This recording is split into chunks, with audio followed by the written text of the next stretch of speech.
Hi, Kirk. Thank you for joining me on the podcast. How are you doing? Well, considering it's a Monday morning, Ethan, and I work in Clubland, I'm doing okay. Why did you have a busy weekend? Uh, it wasn't so bad. I mean, I'm still recovering from the tour that I did. But yeah, we've had a storm down. We had like 48 hours of Storm Dara, or whatever it's called. I live on top of a hill in an old house, and it's just been non-stop. It's been like a galleon out at sea with everything creaking and stuff, and constantly checking all the trees and things. So I'm knackered actually. I'm absolutely tired out.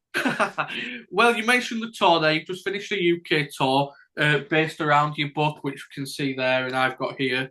How did the tour go? It was really good. I mean, it's kind of strange how it happened because I didn't think I'd be doing a spoken word stage show about the book, and that was never the plan. It was just a case of we did a book launch, and I did a little talk about it in London when it came out, and it went down kind of well. And then they asked me to do another one, so I did another one. And then I did two or three, and it got to a stage where some guy came up to me at the end of. I was playing the Dublin Castle last November. Some guy called me over and said, "Look, I'm a producer, and I want to take your show to Edinburgh Fringe." And I'm like, wow, okay. So anyway, he put me in rehearsals, and I went up to Edinburgh Fringe, did a 14-night run. And off the back of that, a big promoter called Phil McIntyre does a lot of does like Ben Elton and Queen and people like that. They saw me, and they said they wanted to do a UK tour. It's the first time that rave culture has actually been celebrated in theatres in theatres. So what I did was part one was like a one man show celebrating the raves, the early rave scene. When it's just like the book, really, sort of hedonism, humor, anecdotes, some visuals, some the whole thing, some jokes.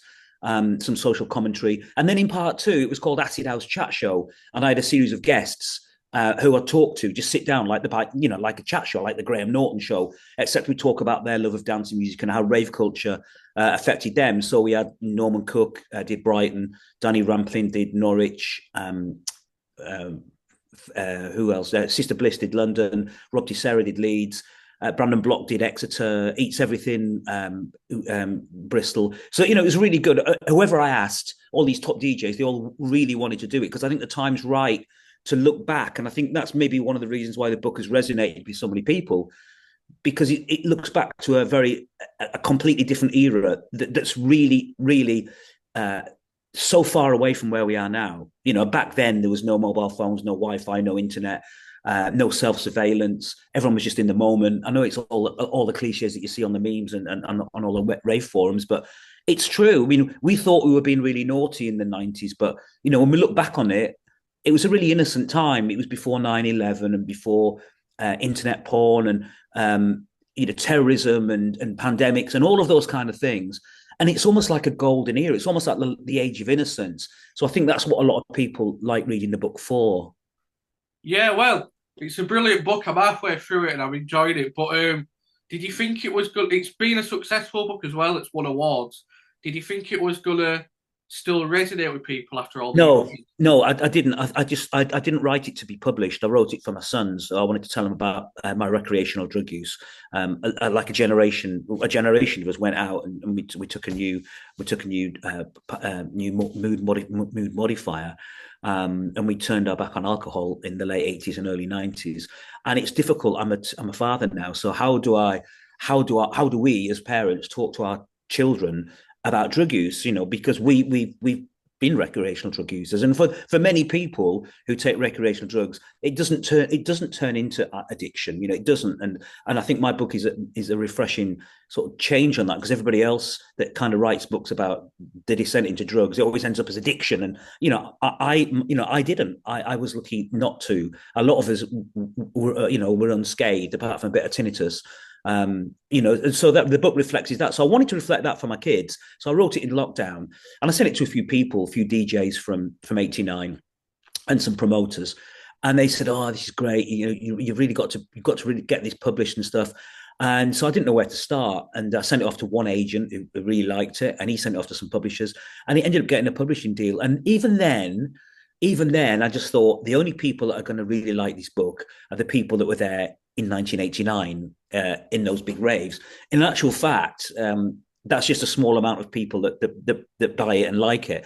A lot of people didn't start raving until 92 or 97 or even in the early 2000s, and they like it because well, I don't know, why do you like it? You tell me. Well, it's like a part of history in it that we weren't there for, and you can relive it through the book, really. Yeah, no, that's what a lot of people. That's what I was hoping you were going to say. That's what a lot of people do say to me. They say it kind of joins in the dots, and it's like a history lesson, but like a hilarious history lesson. There's other things going on there as well. And I think what's important as well in the book, which often gets overlooked, is that only the first four chapters are about the '89 raves. After that, it goes into the '90s. So it starts in '89, and it ends up when you get to the end, chapter 27. It ends up in 1999 on New Year's Eve. So it's like a stroll through that, a stroke through that decade, and it's all my adventures that I have when Mixmag sent me to Russia to cover the first rave in Russia, or to Tunisia, or to Ibiza. I did the first reports from Ibiza for Mixmag, and all of those kind of crazy things. So as the dance music and clubbing wave exploded over the world, I was on the front line, but I didn't realize, none of us realized, that it would be history. If I had, I'd have kept a diary and I'd have got loads of photographs. But we didn't, because we just thought it was going to end the next weekend. We just thought, oh, well, it's what you're doing this week. Oh, I'm going to Croatia. There's a big rave in Croatia. But there's a war on. Yeah, but I don't care. So, there's a war going on. The Serbo-Croat war's going on. And I'm flying over to Croatia, to Zagreb. And during the rave, all the power went off. And the reason why the power went off was because the Serbs were shelling Zagreb. There was missiles falling on the bloody city, and all we were concerned about is, oh, when can we get the music on? When can we get the music on? And no one cared. The people were fed up of war. They were fed up of being told to stay in, and they just went, you know what? We're just gonna keep partying. So for 25 minutes, the music was off, and all the lights were off, obviously because it was an air raid. So we had to put all the lights off. And so everybody had these these glow necklaces. So everybody had these glow necklaces, and so everyone was just waving them around. And then some kids went off into the caretaker's office, or the caretaker's storeroom. And those wooden mops. Remember those wooden mops that used to be at school? Well, Yeah, they got some wooden mops and they broke them in half, and they turned a flight case upside down. And about 10 of them all got around with half of this wooden mop handle, and they all started beating out. So like beating out this like primeval rhythm, and there's like 2,000 people all started whistling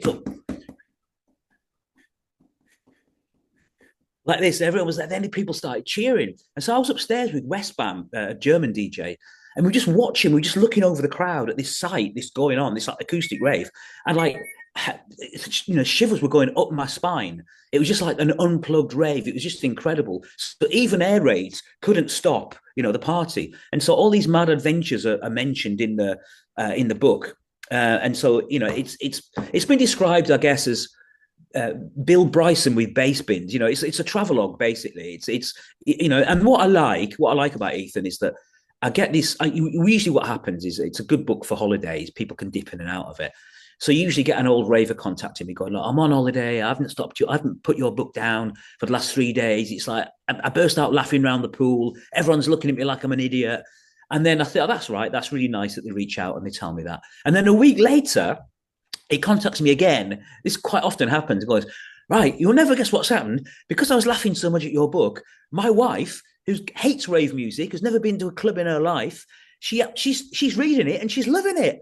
And so that's brilliant for me, because that means even if people are not into rave culture, they appreciate the storytelling, which is basically what I do. I'm a storyteller, and I collect stories, and I believe that club culture and rave culture is our folklore. It's our modern folklore. And I think when I talk about it in my spoken word show, people come up to me afterwards and they say, like, I just felt like I was back there. You've triggered so many memories. And as an artist, as someone who wants to connect with people on an emotional level, there's no finer compliment than that, than someone saying, I read your book and a shiver went up my spine, or you really reminded me of some time when I felt like I was young again. And that's a beautiful gift to be able to have to give. yeah, definitely, yeah. Well, at the start of the book, you're like kind of lost in life. You don't know what to do with your life. Do you think with the rave culture coming in that it was kind of fate for you that it all happened then? That's a good question. I haven't ever been asked that one. Fate, yeah, it's a difficult one, isn't it? I'd like to think it is, but I do think with fate, when I don't think it's everything's preordained. I think it's like ingredients. I think that you've got a certain amount of ingredients, and you've got to make certain decisions and got to react and take opportunities. Um, and that's what I did. I really took that opportunity, not to become a career journalist or anything like that. I didn't, I didn't want a career. I was a band, I was in, as you know, I was in a band, and the band split up, and I was on the dole, and I was homeless, and I didn't really know where I was going. And then this thing came along, and so I didn't suddenly go, "Ooh, there's a career move. Maybe I'll become a raving reporter." I was just like, this is amazing. I found my tribe. I found my family. This is brilliant. And then I started writing for Mixmag to correct the lies that the tabloids and the newspapers were writing about the rave scene. So I didn't ever sit there when I was stand there when I'm selling the drinks behind the bar, giving out the Ribena and things. I never thought, I could maybe document this. Maybe I could make some money by, it wasn't. My intention was just pure to tell the truth. That all the positive things that I saw going on in that rave, all the unity, everybody helping each other, no fights, no one extorting or exploiting anybody else, and just a new way of partying, without an end time or without bouncers telling you what to wear or what you can't wear. And I just thought that it wasn't being told. No one was telling that story. And so I guess I think that helped, I think because my intention was pure, and it wasn't for me. I didn't do it for me. I did it for the scene. And that's really another reason why I think maybe the book is maybe successful, however you determine successful, is because it wasn't written to be a bestseller.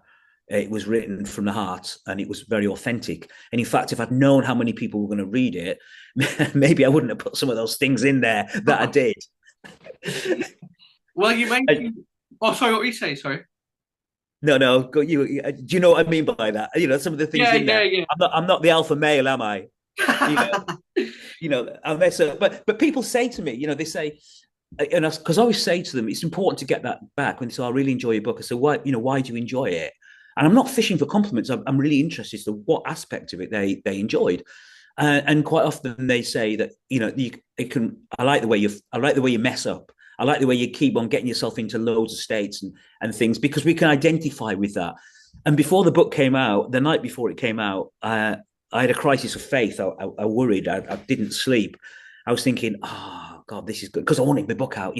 After it got signed, I was, God, it's going to be an author. I'm going to be a published author. I was so excited about it. And then the night before publication, I remember waking up. I'd only been asleep about an hour, and I woke up in a cold sweat, going, "What are you sharing with the world?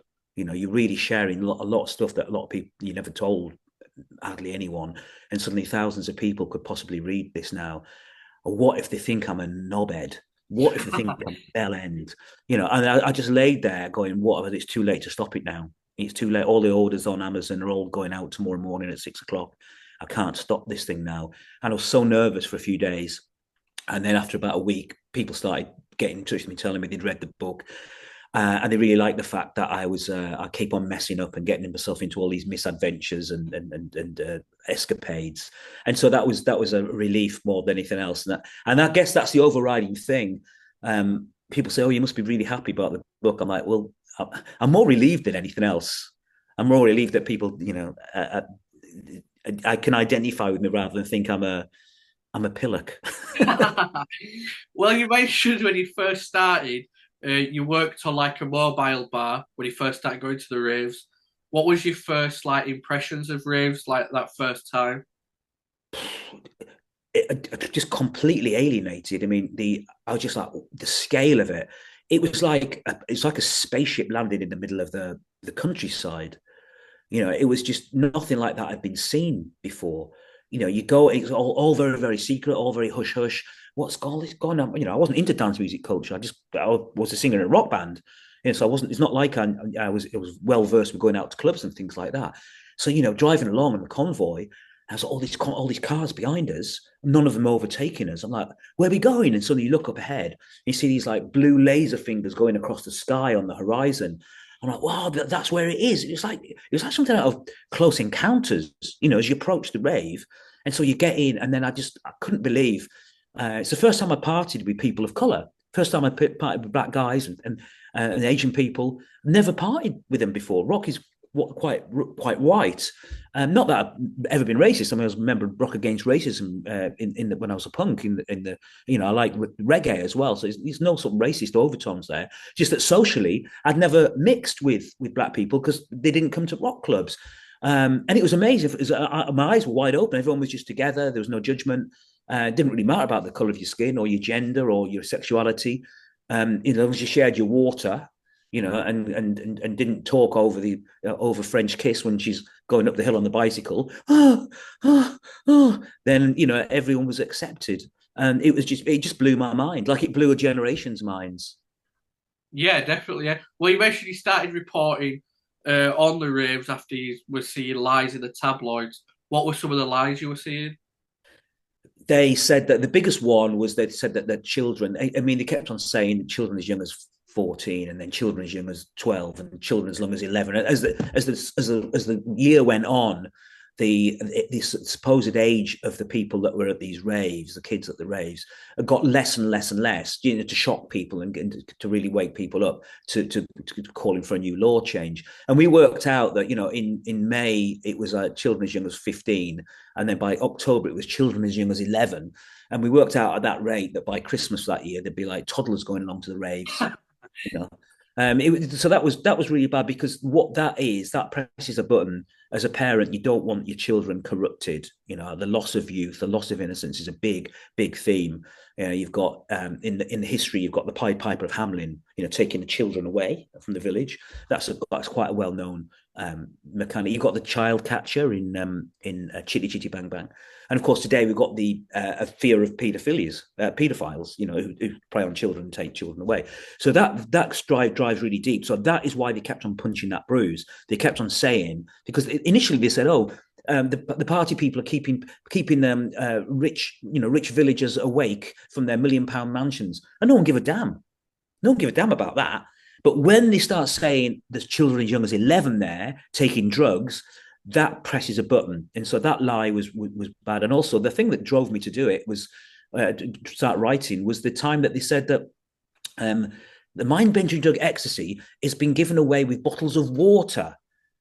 Now, I was the barman selling those bottles of water. So they suddenly were saying that I was selling drugs, was one of the big drug dealers in the country. And I never got into that. Never, ever did that.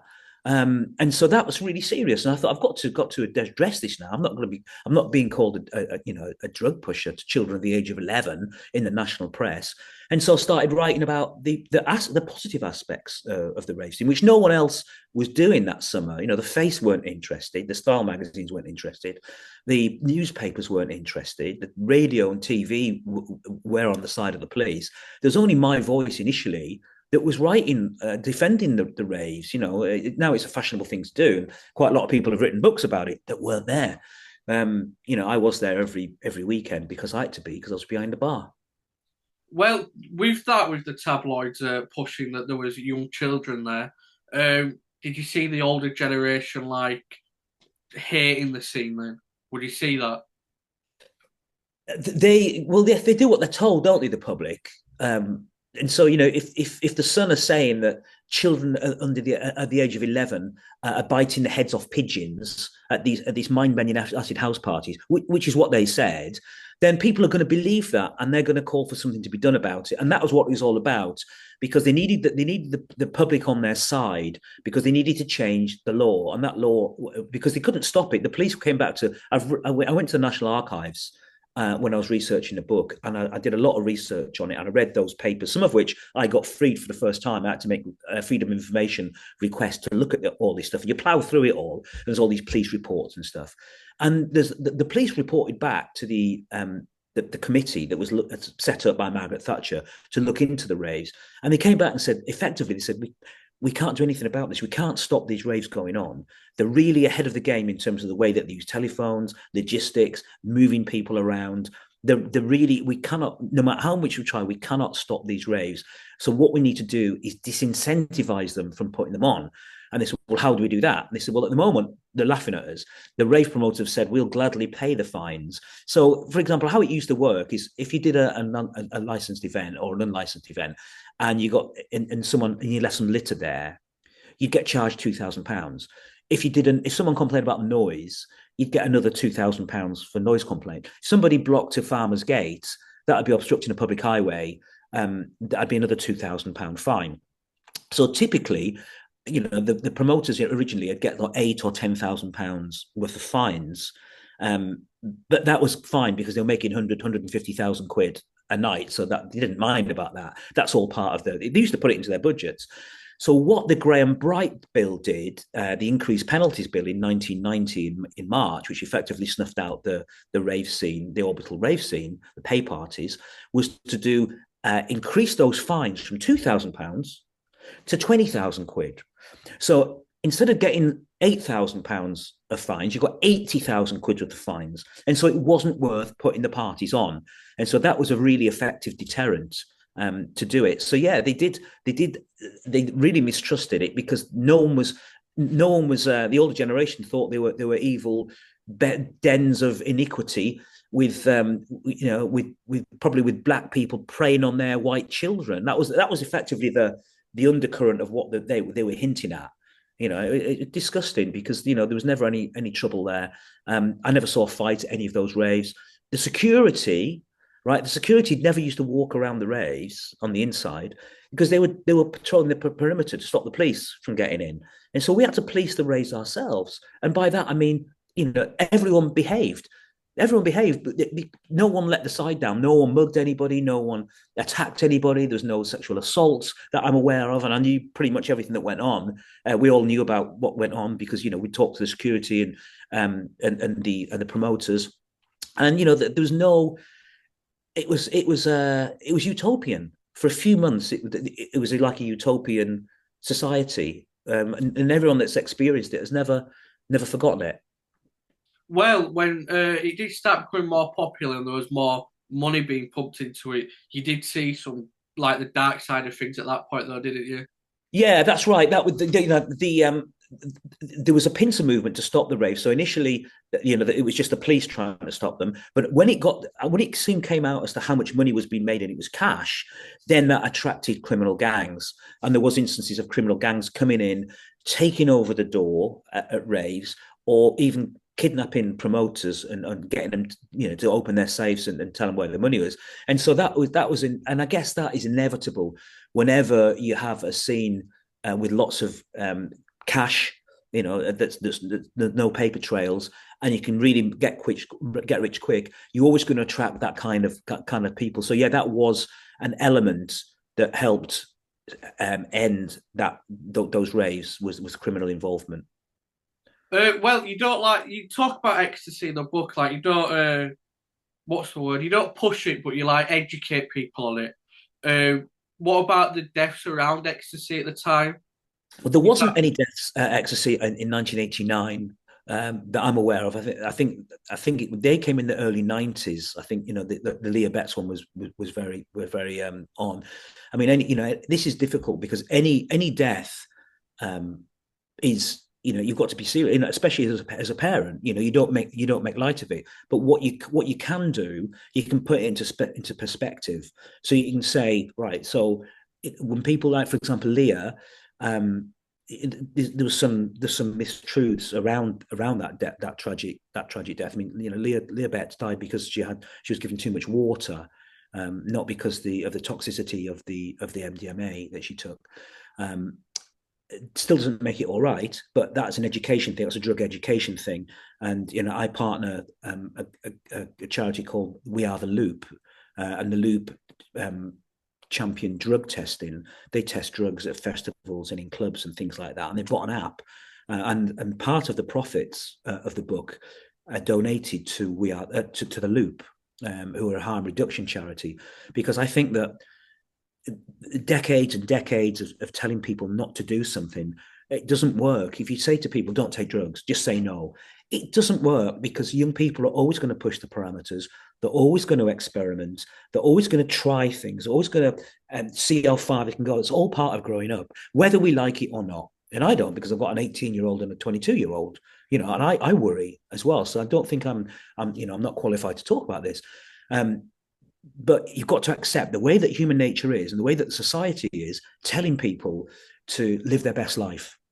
Just do it. Live in the moment. One life, live it. This is the messages that we're bombarded with by marketing and advertising all the time. Taste the rainbow, all this kind of stuff. So you can't expect people to be seduced by sensual pleasures when it comes to all the stuff that's licensed by society, but yet not be tempted by things that aren't licensed by society.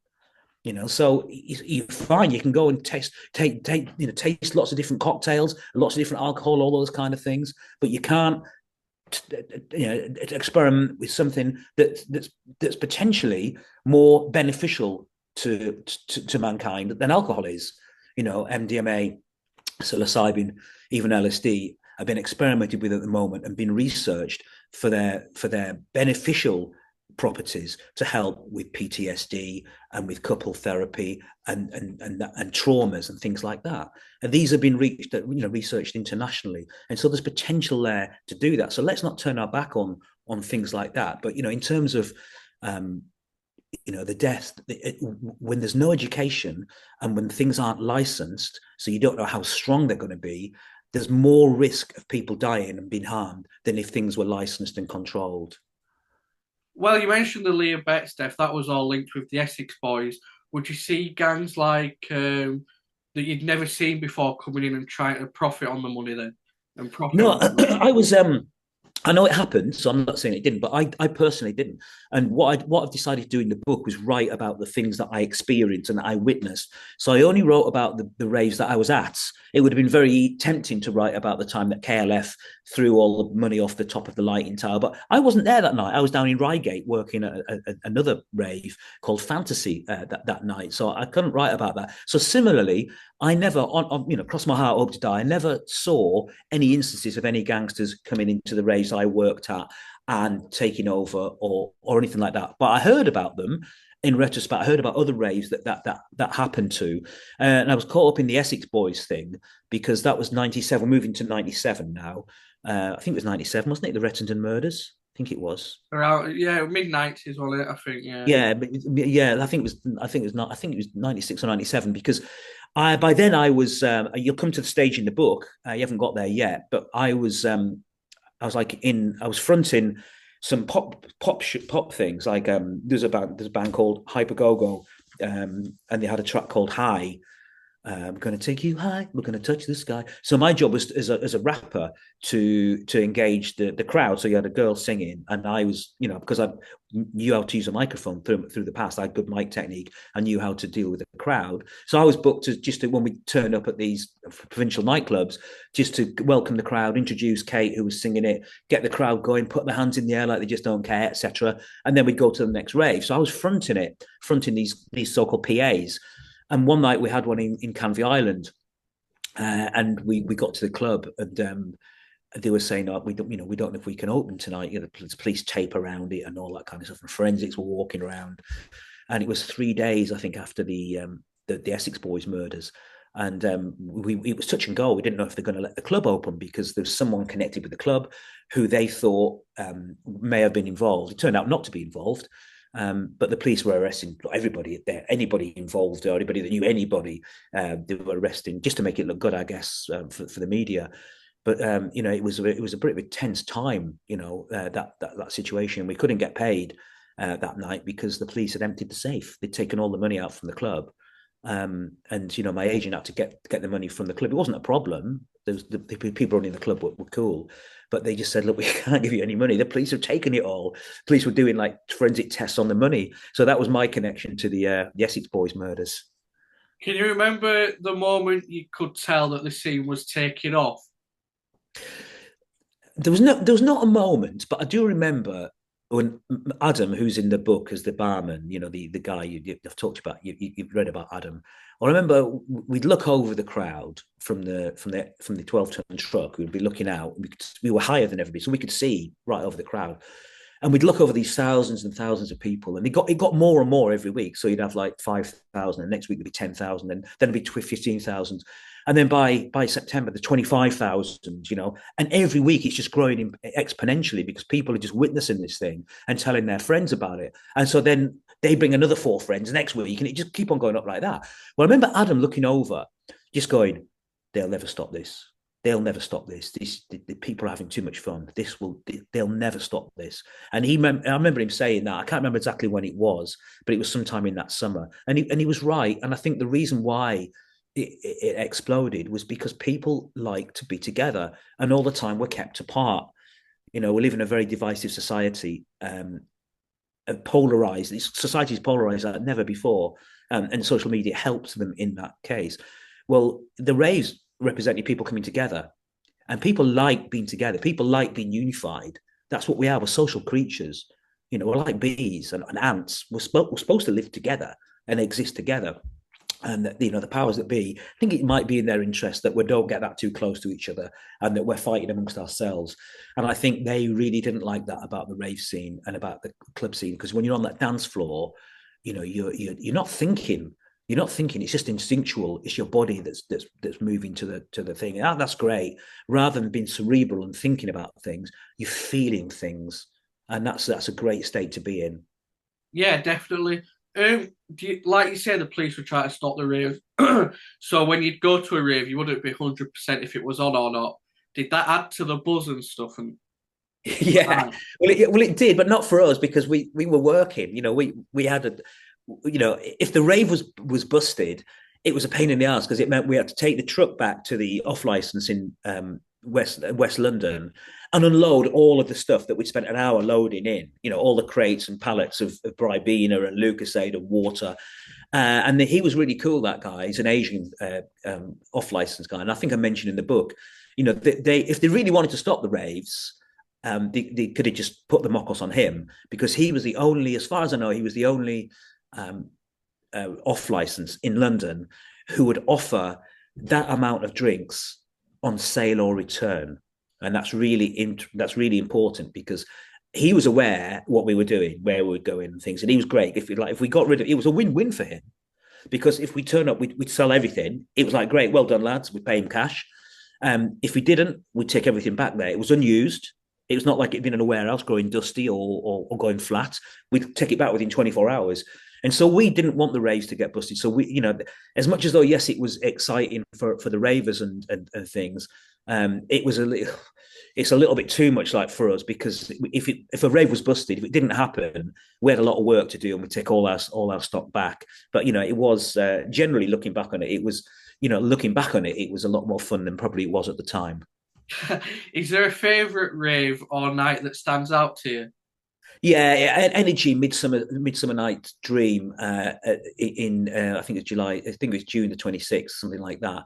And that was incredible, because that wasn't an illegal party. The reason why that's important is because it was an unlicensed party, and that means that they didn't need a license, because it was called a private members party. We passed it off as a private members party because on the back of the flyer there was a name and address and a telephone number. So we said that they're private members. So we've got 25,000 private members. If you have private members, you don't need a public entertainment license. And the reason why this was brought in is because to allow young farmers to have meetings. So young farmers would have a meeting in a barn. They wouldn't need a license to serve alcohol. They wouldn't need a license for dancing or music. They wouldn't need a license to stay up late, because it was a private members thing. So we just used that. We had some very good briefs, some really good solicitors, lawyers, to be able to say, well, we can use that law. It's a loophole there. We can say there's no limit.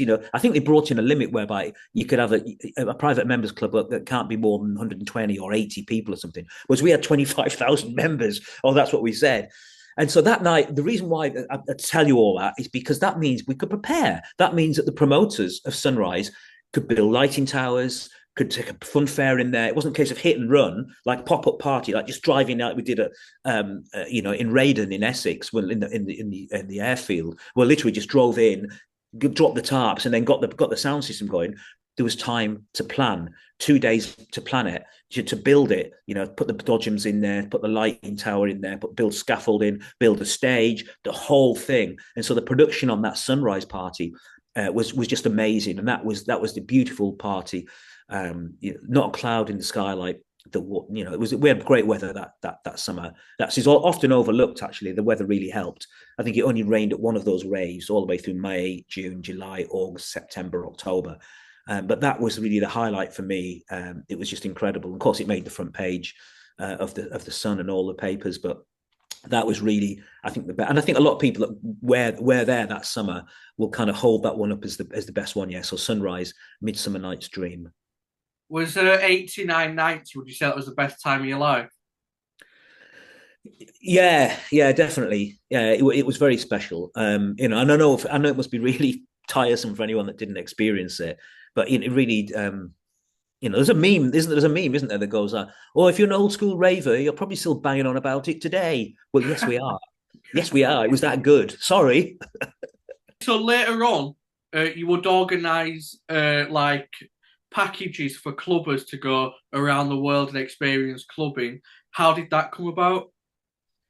Well, that's book two. Book two is just nearly been finished. I'll finish it before Christmas. That's book two, which is coming out next year. You get the exclusive on that one. And so book one, Rave New World goes from 89 to 99. And you'll find out it finishes on New Year's Eve in Brian Ferry's Winnebago on New Year's Eve, 99, just as the century is about to die. And the next 20 years, when I started a travel company for clubbers, again, not because I had any desire to work in tourism and travel, but because I went on a holiday. I went on a holiday to Ibiza with 20s, and it was dreadful. It was awful. There was like these cheeky chappy reps knocking on the door at 10 o'clock in the morning and wanting you to go down to a welcome meeting and organising bar crawls and wet t-shirt competitions. I'm like, no, there's got to be a better way of doing this. And so I put together a package holiday to Ibiza. A lot of other people do that now. I was the first to do it in 2001. And it had a wristband and he got into all of these clubs, Manumission and Cream and all of these kind of things. And what we give people a guarantee that there'll be no cheeky chappy reps in uniforms, no welcome meetings before at least 1 o'clock in the afternoon. Everything that we recommend, we'll be recommending it because we think it's the best on the island, not because we get more commission by taking it to a dodgy club or like a really old fashioned thing like a wet t-shirt competition. Or it's like, come on, it's like not the 50s in Butlins anymore. That's just disrespectful to any woman on the trip. And so that's how that started. And so I set up a company called Radical Escapes, and I've been running holidays to Austria, to Ibiza, and to Holland and Germany for 25 years. And so book two is all about those misadventures that I had. And when things go wrong, and there's quite a lot can go wrong when you're doing a travel product. There's volcanic ash clouds, there's 9/11, there's coach drivers strikes, there's people falling from balconies, the gangsters. There's loads. So you've got another book to go through after this, Ethan. That'll be out next year. I look forward to it. Yeah. When's it out next year then? Next summer, some point. Yeah, we just talk. I've got to finish it off, but it'll be next summer sometime. Yeah, I haven't decided. I haven't decided on the title as yet, but effectively it'll be Rave New World 2. Yeah. Because it's just a lot of it was written at the same time actually. Because when lockdown was on, you get writing. I ended up with 140,000 words.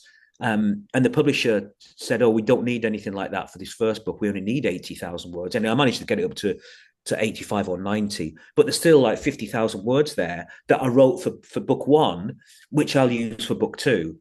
So it's the same kind of mood, exactly the same kind of adventures and attitudes as book one. So I think anyone that's enjoyed Rave New World will really enjoy the next one as well. Well, as I say, I'm halfway through the book and I'm really enjoying it. Have you been approached to make a film or anything like that? I've got a meeting in London on Thursday. I can't say any more than that. I've got a meeting. I don't really know if it's going to happen or what's going to happen, but there's someone that's interested in developing it, as they call it, developing it for screen. But I don't know. I'm kind of nervous in a way because in some ways I quite like it not to be a film because it's kind of it's almost like a cult at the moment. It's like a secret. It's it's a word of mouth thing. It's selling more now than it ever did because people just recommend it to their friends, and it's still under the radar. It's not in W.H. Smith. It's still quite a cool little culty book, and if it becomes a film, then that kind of thing would be spoiled. But we'll see what the guy's got to say. Surely you'd have like a say in it as well, though, wouldn't you, if it came into a film?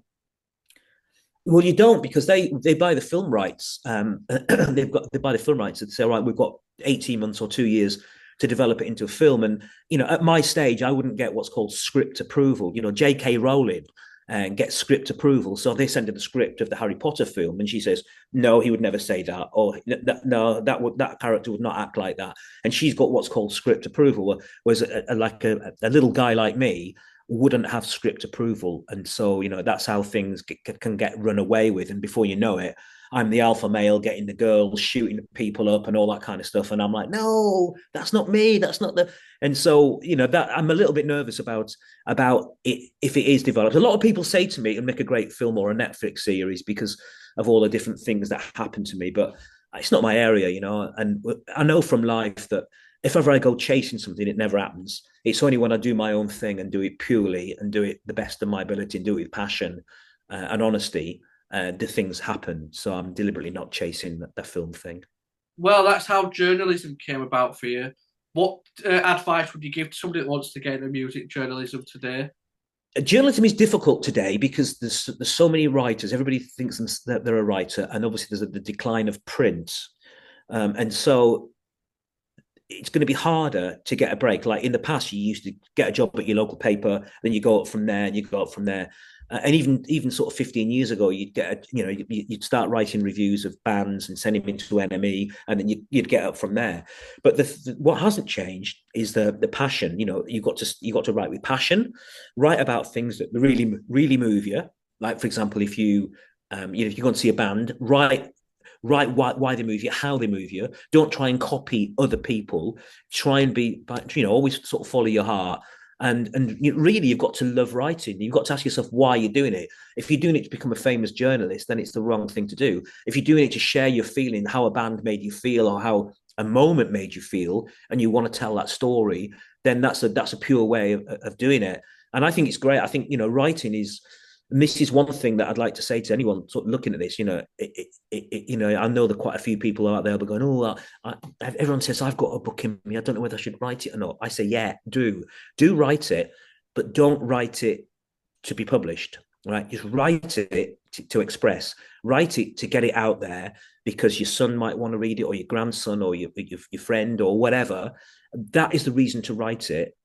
Don't write it to be published because more often than not, it's not going to get published and you're going to be disappointed. But if you write it for the reasons I've just said, then that is a win-win situation because even if it's not published, you've got something there as a testament, as a legacy.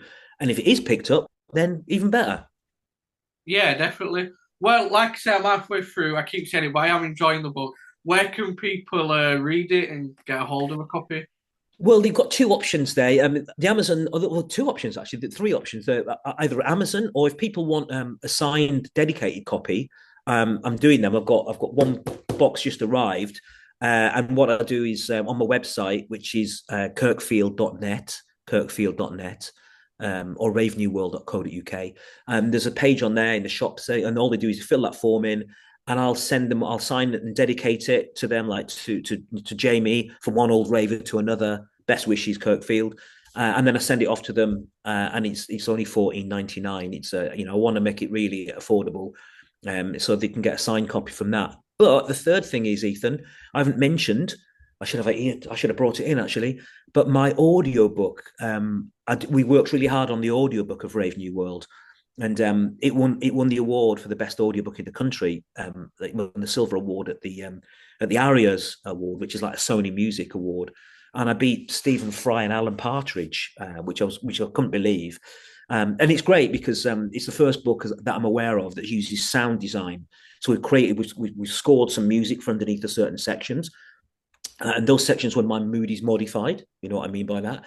Some music comes in underneath or some beats, and it's gone down really well with people. And so the audiobook is about it's about 40% of my sales, which is unheard of.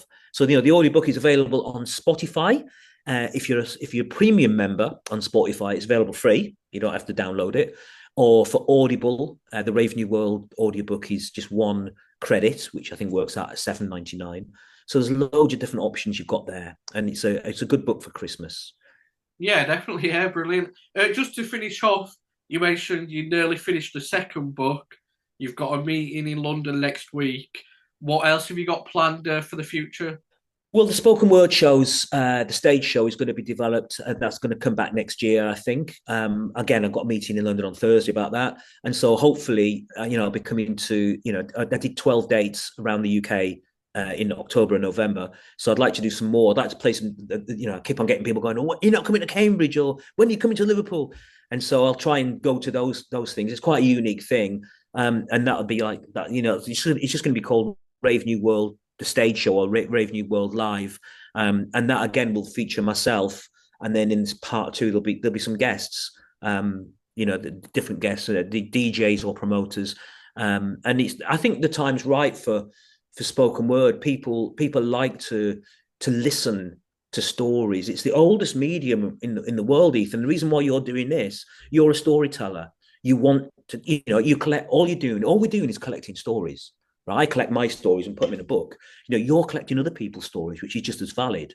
And you're collecting them, and you're liking, and you're helping us tell those stories to other people. So you're a storyteller as well. I think we all love that. Remember, before we can read, we lay in bed, don't we? And if we're lucky to have a mum or a dad, they read to us, and it's and that's how we start telling stories. People were telling stories around a campfire, thousands and millions of years ago. We're wired for that. We like that whole narrative thing of a beginning, a middle, and an end.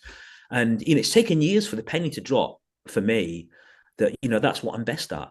I'm 62 now. I've tried loads of things in my life, and again, for anyone listening to this or watching this, who's going through a thing where you really, for example, you really want to be a DJ, it's not happening, or you really want to be a sculptor, or you really want to be an architect and it's not happening, don't worry, try something else, because eventually you'll get there. And what I'm best at, evidently, is telling stories. But it took me till the age of 60 before I realised it. But you've got to keep plugging away and trying things. Yeah, definitely. I totally agree with everything you just said there. But thank you so much for joining me. It's been a pleasure to speak to you. Well, and you, Ethan, it's great that someone young. I think you're in your early 20s, aren't you? Yeah, 23. Yeah, yeah. Yeah, that's brilliant. Someone so young has set this up, and that's great because usually it's a lot too many middle-aged men on podcasts, and so yeah, I think it's great. And whenever I'm approached by anyone young, students or people doing studying youth culture or music, I always give them that time. I always I'll give them an hour on Zoom, or I help them with their thesis, whatever. It's really important to put something back, because that's really important because we're on this planet. Ultimately, we're on this planet to help each other, aren't we? And Yeah. I can't be a brain surgeon or a nurse or even a lollipop lady, but what I can do is entertain people, and make people laugh and try and help people when I can. It's a very humble thing. I help them like this much compared with a carer, who are right up there in my estimation. But what I do, what I do is try and help any young person, any young people that are there that are studying, or think I can help in any shape or form. Please get in touch with me. No, definitely. I appreciate you getting back to me when I messaged about you coming on the podcast. And it's been great to speak to you and hear the stories and the book and everything else. Well, I wish you well, Ethan. I think it's great. You've got a good concept there. Let me know when it's coming out. I'll share it on my channels, and have a good Christmas. Yeah, you too, and a happy new year. Yeah. Have a rave new year. Yeah. Nice one. Thank you. Ciao. See ya. See you. Bye. Bye.